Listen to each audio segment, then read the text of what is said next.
Hello, hello, hello. So this is going to be a casual reading of a fan fiction story I was writing back a long time ago for Ace's community that I never got around to finishing. I might finish it someday, but what it stands currently, this is what I have. I am proud of what I have written so far. So I wanted to share it and make it more accessible by sharing it in an audio format and sharing it with the wider community as it is. So, I hope you enjoy. Working title is Mon's Big Black Sword. A curtain of dark green leaves cascaded around their soft green face. Inky black orbs stared across a fine porcelain teacup. The only indication of where they were looking was the bright forest green irises that floated within the dark voids. The Florin's thin, wispy mouth opened and blew gently on their scalding hot raspberry tea as it listened to its friend speak. Tara wore a plain but comfortable blue dress, the front of which was held closed by golden twine. It draped over their thin frame loosely, but not in such a way that it could be considered improperly fitted. Such a dress would be incredibly old-fashioned by the modern standards, but still, it was quaint. It was a far cry from the nanofiber, adamantine-plated armor which most people would wear.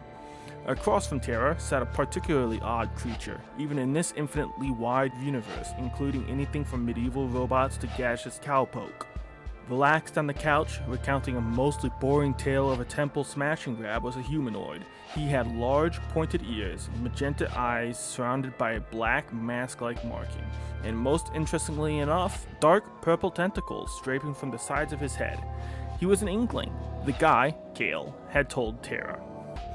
They had battled each other ages ago on some backwater desert planet over something admittedly pretty petty, and had been friends after they came to a truce. Kale throwing a rat at the floor. On the couch next to him was his thick purple expedition jacket, thrown haphazardly off after complaints of it being way too warm on the ship.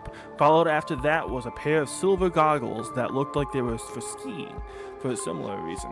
This left Kale with just a black tank top and a pair of black pants. The rest of his gear was set aside elsewhere for the time being. After a short while, he started to simmer down, which was around the same time that the scalding tea became unbearably hot, the perfect temperature to drink at. "So," Kale concluded, "I am never gonna mess with avians again. I'm still plucking feathers out of my jacket." He reached down for his cup of tea and brought it up to his face with a jerk, nearly causing it to spill. Tara simply rolled their eyes and took a less messy sip. The aroma of raspberry filled their senses as they took in the hot beverage. It was a very basic blend, coming from a group of somewhat isolated hylottals that Tara ran across a few weeks ago. For the most part, they were nice, though it was a shame about the planet they lived on. Not only did it have an apex research facility underneath the Milky Waves, but it rained acid. Yes, acid. They were as crazy as Tara thought they were.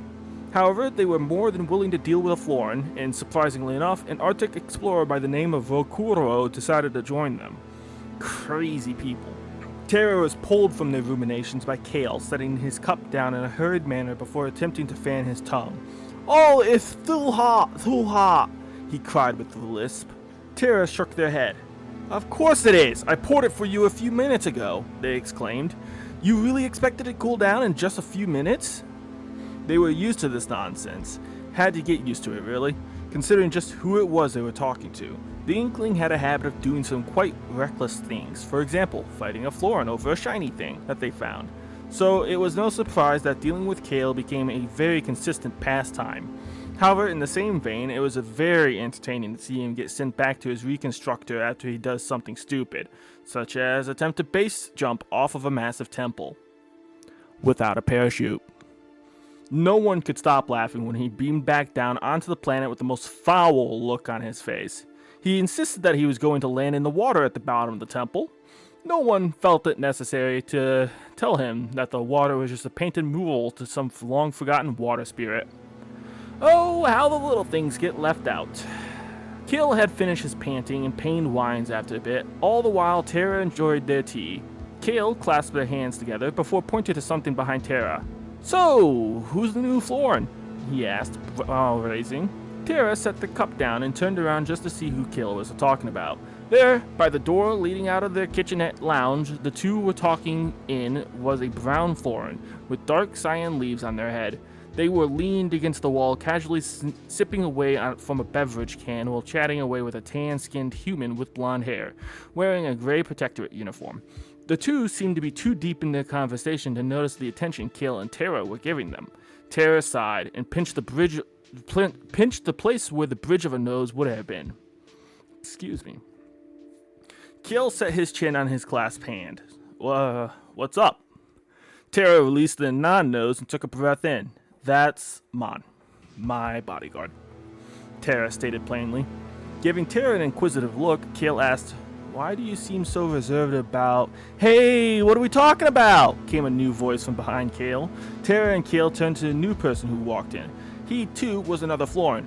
If it weren't for the slightly different skin tone, slightly darker hair, and the massive bags under his eyes, he could have been mistaken for a typical human ice fisher from antiquity. Sat upon the Florin's head was a bucket hat, thick snow gear, and finally a hatch-patterned scarf, which was hung over one of his shoulders for the time being. He scanned between the two positions at the couches, and with a shrug, slouched over to the kitchenette. Kale spoke up. Hey, Bromeliad, Tara was just about to tell me about their new crewmate, Mon. With a groan, Bromeliad turned towards the fridge and started rummaging through it. Do you have anything to drink in here, Tara? He called back. He saw it contained a premium mouse blood on the shelf, some milk, and some other odds and ends before clarifying. Anything alcoholic, I mean. I do not want to get into Mon without a drink. Tara snorted and started hacking from the tea they were drinking while Kale burst out laughing. First at what Bromelia said, then at the mess that Tara just made. After a moment, Bromelia had realized what he had said. No. He tried to recover. However, the other two didn't care, as Kale was fanning himself with a hand, gasping from the outburst, while Tara was busying themselves with drying up the tea they just shot everywhere in shock. Bromeliad just sighed and went back to the fridge. Do you have anything that isn't mouse blood, at least? He said dejectedly. He gave the fridge a quick scan, but other than a bunch of cans of cola, he found nothing of interest. Tara piped up from their spot on the couch. There's coffee in one of the cupboards. They had finished drying the mess, thankful that none of it had landed onto their dress. Bromeliad turned to the cupboards and rummaged through them while Tara turned back to Kale. Where was I? Oh yeah! They took a breath in. They have to be the horniest, least shameful, most promiscuous Florin I have ever met, Tara Shout whispered. They checked over their shoulder, making sure the Florin in question hadn't heard them. They had not. Instead, they were focused on a meek-looking brown hilotl wearing a blue jumpsuit, who was anxiously winging the broom he was holding. A laugh came from Mon, and a meek chuckle from the hilotl, before Mon blew him a kiss and left the room. The hilotl let out a breath and went out the opposite door. Tara looked back over to Kale, who was now nursing his cup of tea.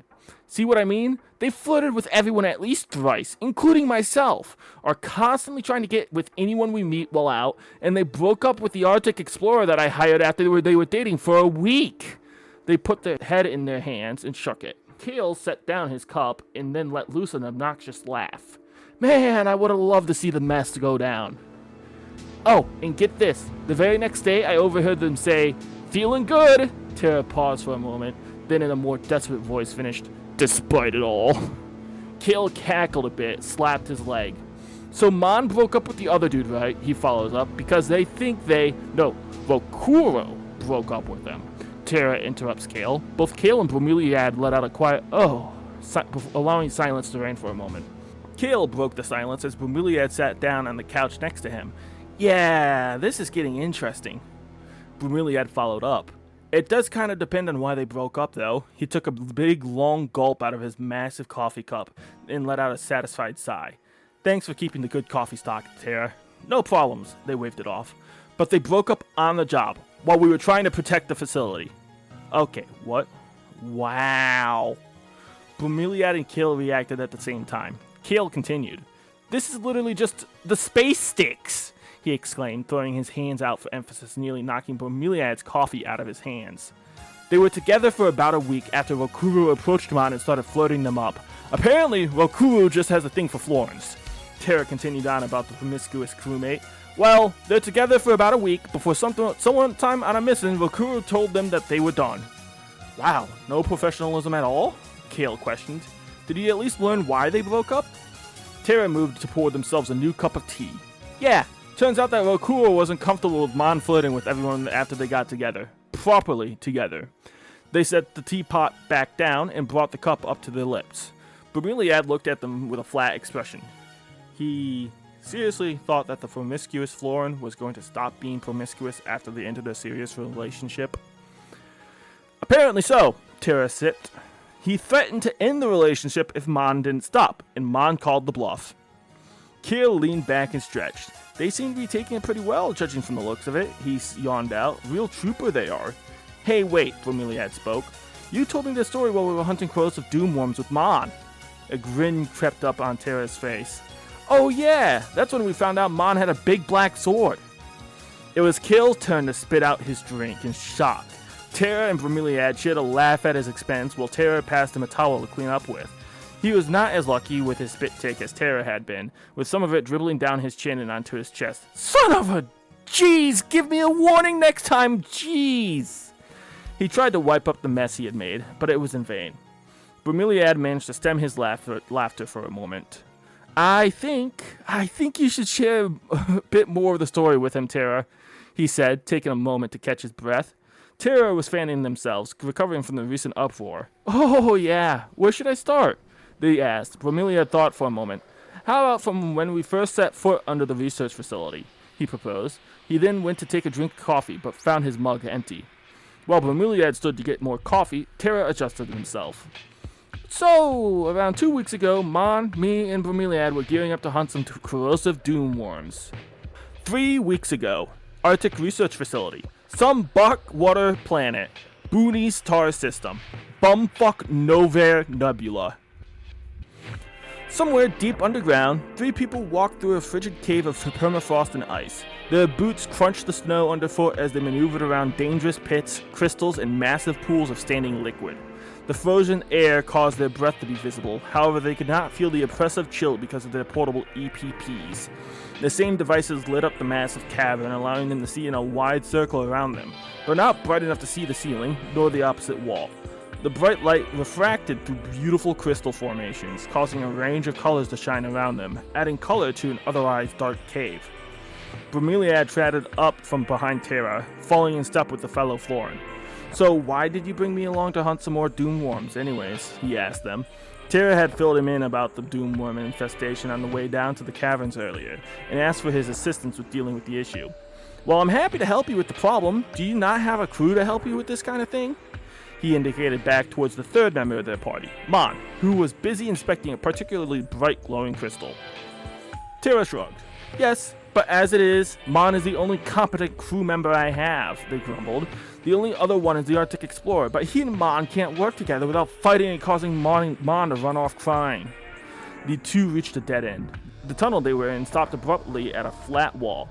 There was no branching paths back up to the tunnel, and there were no obvious ways to go. So Terra pulled out their matter manipulator. While Terra went to work carving a hole through the wall, Bromeliad spoke. So I'm the hired help? He questioned. Matter manipulators destabilized the wall in front of them, causing the stone to turn into infinitely small particles, which were then sucked into Terra's pack. Terra looked back at him and scoffed. No, Mon is the hired help. I want you as a contractor to help with this. They turned back to the boring through the wall. Yeah, that is hired help, Bromeliad deadpanned. Terra was quiet for a moment, either concentrating on their work or thinking about what Bromeliad just said. Right, was all they replied. A few moments passed without either of them making any comment. Soon they could hear crumbling as the manipulator took away a final swath of the wall. The thin material collapsed upon itself, revealing a brightly lit crystalline cavern. Prismatic light bathed them as they entered the cave, with Mon following close behind. Mon let out a whistle at the breathtaking display. Wow, I've never seen something like this before, they gaped. They went up to investigate one of the brightest crystals while Terra and Bromeliad walked elsewhere in the room. Maybe we should call up Tesla and get them in on this, Terra spoke as they walked around the room. It might be good to have an extra person in on this. Their eyes wandered around the chamber, taking in the iridescence around them. While the crystals the group came across previously were pretty, they could not shine a light on these. Instead of refracting the light from the EPPs, these formations released their own light, allowing them to truly display the full range of the color wheel. Bromeliad nodded. That might be a wise move. After all, they and I know. Terra put a finger to Bromeliad's mouth, quieting him. Shh! They exclaimed. What's that noise? Bromeliad's attention immediately went to listening for whatever it was that Terra heard. Off in the distance, they could hear a low rumbling sound, a sound that caused vibrations to travel through the cave. The more delicate of the crystals hummed in harmony with the noise, with the occasional one breaking off. Then a loud yell, almost like a scream. In a moment, the two bursted off in a sprint, heading towards where they last saw Mon. They rounded a massive milky white crystal that jutted down to the ground from the ceiling, with Terra losing their balance a bit. They were saved by Bromeliad, who grabbed them by the scuff of their shirt. There, they saw a harrowing sight. Mon had a massive black sword drawn and was facing down a truly reprehensible creature. It towered over them. Its multi-segmented body loomed overhead. Its sharp mandibles clacked as corrosive saliva dribbled down its grotesque mouth. Its multitude of legs articulated down its length as it sized up Mon. Even though they were tall, Mon was dwarfed by the centipede-like monster. Its armored exoskeleton looked like craggy stone, with pieces of it broken off and chipped. In a blink, the beast dove upon Mon, letting out a piercing screech as it went for the kill. Maud let out an equally piercing scream as they dove out of the way, its mandibles clacking closed in the air where Mon's head just was moments earlier. They rolled across the cave, coming to a stop somewhere between the beast and Bromeliad and Terra. Mon prepared their sword again. They looked back to the other two in panic. "Where were you two?" Mon screamed back at them. "This thing just came out of nowhere, like right out of the wall!" The beast repositioned itself, taking in the new morsels. It scuttled around the edge of the cave, its spindly legs zapped into the ground, leaving small holes where it had been. The mouth continued to dribble a corrosive liquid, which destroyed the ground beneath it, dissolving the rock as if it was sugar and water. Bromeliad pulled out a rainbow-colored sword and readied it for the impending fight. "Is this one of those corrosive doom worms that you've been having issues with?" he asked in a panic.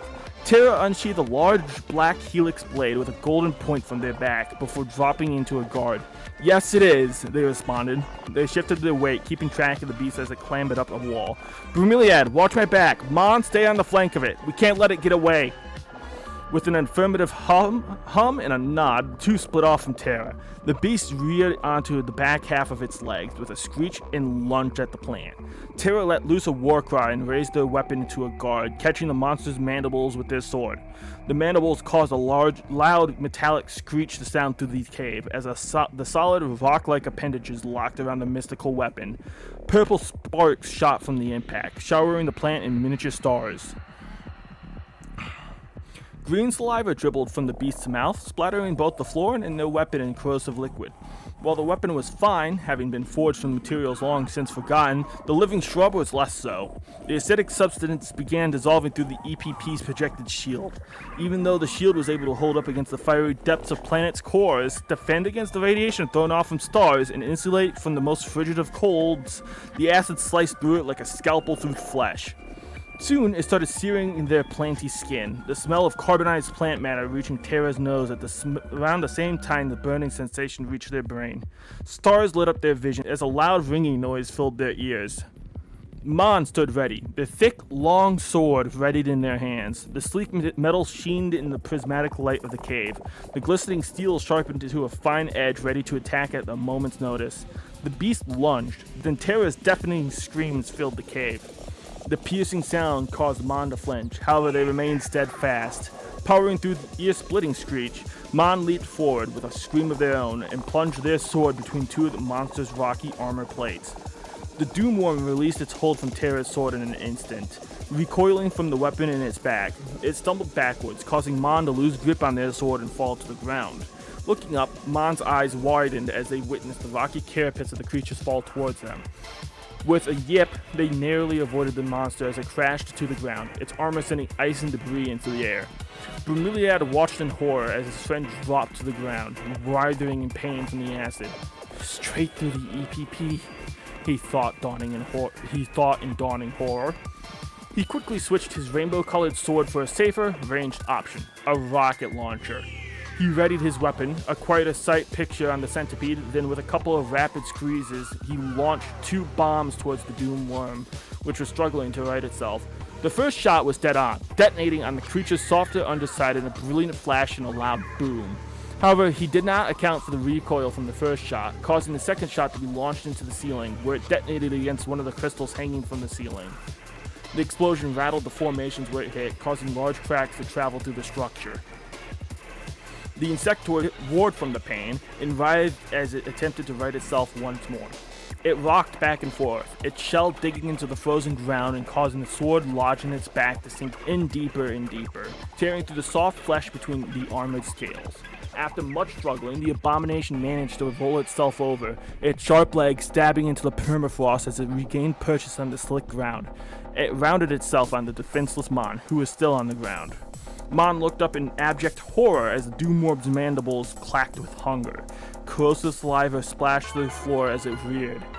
Mon tried feebly to block the incoming strike. This was it.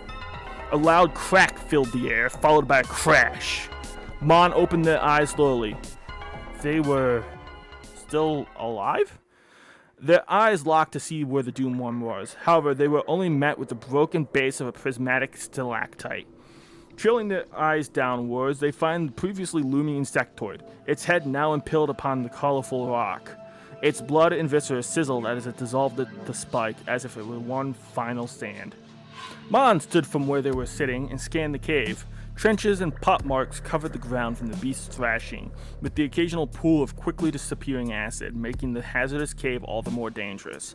Mon gazed upwards and saw the base of the crystal still attached to the ceiling of the cave. A little ways off from that was a hole that the creature bored into the ceiling to reach the three intrepid explorers. Their eyes wandered across the cave floor before coming to a stop upon their weapon, having been dislodged and thrown from the back of the beast. Mon stepped over and retrieved their sword and inspected it. Despite not being made from any particularly special alloy or metal, the sword mostly withstood the punishment it went through, with only the leather wrapping the handle having carburized away. Their eyes drifted across the beautiful black metal, making note of the chips that would need to be fixed later. Right after Terra. Terra! Mon exclaimed, eyes shooting open with a reminder of their friend. Mon sheathed their sword and bounded across the dangerous cavern to where Terra sat, trying to mend their wounds. Bromeliad was kneeled nearby, digging through his supplies and trying to fish out whatever could possibly help. Even with their well-stocked provisions, it seems as if quick-acting healing supplies were not among the things packed, or even painkillers. Nothing should have been able to eat through the EPP's barriers so quickly. Bromeliad started panicking, flinging stuff out of his pack. Mon slid to a kneel, coming to a rest in front of the distressed plant. Bromeliad, I'll treat Terra. Make sure nothing else decides to make us launch, they commanded, quickly digging through their own equipment bag to find first aid. With a nod, Bromeliad packed his supplies back up, then pulled back out his rocket launcher. Are you sure you can handle it? Do you have all the supplies? And Bromeliad was cut off by Mon. Yes, we'll be fine. Just keep us covered. I made sure to bring high-quality healing supplies before heading out. They then turned their attention back to Terra, who was now silently whimpering, clutching their arm. It was a grotesque mess, with what could constitute as blood slowly seeping from the destroyed flesh. The acid burned deeply, devouring nearly everything that it touched, swallowing away skin and meat equally, reaching all the way down to what the plants could consider bones. Mon felt like vomiting, barely suppressing the return of their lunch. It was one thing seeing the flesh of another species as it was being severed, another thing seeing the flesh of a slain Florin in combat. But this was something completely different, something visceral. Mon pulled various medical supplies from their bag they had brought with them. Injectors, futuristic bandages, regular bandages, and a bottle of pills to name a few. They pulled the cap off of an injector filled with a pink liquid and pressed it gently against the gaping wound. Terra hissed at the sensation of cold steel against the burning flesh and snapped at Mon. Mon shuffled away a bit, making room between themselves and the reactive plant. I'm sorry, Terra, it'll be fine, they spoke calmly and quietly. Just bear with me, hot stuff, it'll be better. Being more wary of their boss's reactions, Mon quickly and fluidly pushed the point of the injector into the injury site and slowly depressed the plunger, releasing the fluid that was inside. Terra screamed in pain and slammed their free fists into the ground. Their breathing was ragged and hoarse as they held back further screams that were trying to fight their way out. Just as quickly as the needle had gone in, Mon slid it out. Discarding the empty injector, they grabbed a nano bandage from the bag and slapped it over the now glowing pink injury, with only minor whimpers from Tara. The painkiller in the stim pack was doing its job, numbing the affliction site. With a quick wrap of some gauze to secure the bandage, the wound was treated and would hopefully patch itself up in no time. Mon looked over to Tara, who was leaned back and controlling their breathing. Their eyes were shut as they slowly breathed in and out, attempting to settle their thoughts. Mon gazed at them and smiled. "How are you feeling, my little flower?" Tara's breathing hitched before they opened an eye and glared at Mon. "Is there ever a time you don't try to hit on people?" Tara asked sarcastically. Mon chuckled at their remark and stood, offering a hand to Tara shortly thereafter. "Oh, never. You should know that, you beautiful black rose," they stated with a smile. Tara took their hand and was pulled up to their feet by Mon with a quick jerk. They lost their balance and stumbled forwards, only to be caught by Mon, who was smirking deviously. Tara blushed and looked away, only causing Mon's smile to widen. "Perhaps I should call you my red rose instead, with how brightly you're blushing." Tara's blush only deepened. Someone cleared their throats, bringing the two's attention back to the cave around them. Bromeliad was off in the distance, his hand to his mouth pretending to cover a cough. "Are we good to go?" he asked, adjusting his grip on his weapon. Now both of the Florins were blushing from the embarrassment, with Tara quickly pushing themselves away from the taller, more imposing figure of Mon. Yeah, we're good," Tara stuttered out, trying to recuperate themselves. "That didn't just happen. Nope." Bromeliad simply shrugged. "If that's the case, we should get moving," he started, adjusting his weapon once more. "I don't think we're in a position to fight another Doomworm right now." Tara nodded in agreement. "Let's get out of here. I want to get something to relax and get something to eat." The two voiced their agreement and fell into step behind Tara as they set off towards the surface. Present time, approximately 2 hours after the start of the story. Tara sat on their couch with a brilliant red blush covering their face as Kale laughed to himself. Bromeliad smirked at Tara, having added some details to the story that the other plant forgot while retelling the tale. By now, the tea in the pot had been emptied and refilled at least once, with what little that was left being enjoyed by Tara. Kale only had 2 cups personally, while Bromeliad was drinking a fresh pot of coffee straight from the pot. "You didn't have to tell him that," whined Tara, doing their best impression of a tomato. Bromeliad laughed at Tara's embarrassed whines before nudging the hysterically laughing inkling next to him. Kale was folded over himself, his head hanging and his arms folded as a wave after wave of laughter washed through him. In turn, Bromeliad started laughing at Kale's laughing, causing a self-feeding cycle of laughter. Tara scowled darkly before setting their cup down. With a lightning-fast move, they chucked 2 throw pillows across the table, striking both the inkling and the other Florin in the face, causing down to poof out of them. Kale stopped his laughter and shot Tara a deadpan look while clutching the offending article. Meanwhile, Bromeliad let out a short holler, fumbling with the pillow before throwing it haphazardly to the side. And that's all I have written for this. I think that was 7,000 words? 5,000 words. I can put more into it. I forgot how fun that story was. It's been a while since I've actually written anything in it. Maybe I should look into it after I finish my current fanfiction. Who knows? Well, I hope you enjoyed. I'm going to edit this a bit, get some gameplay footage in the background, and get this uploaded. I hope you have a wonderful night.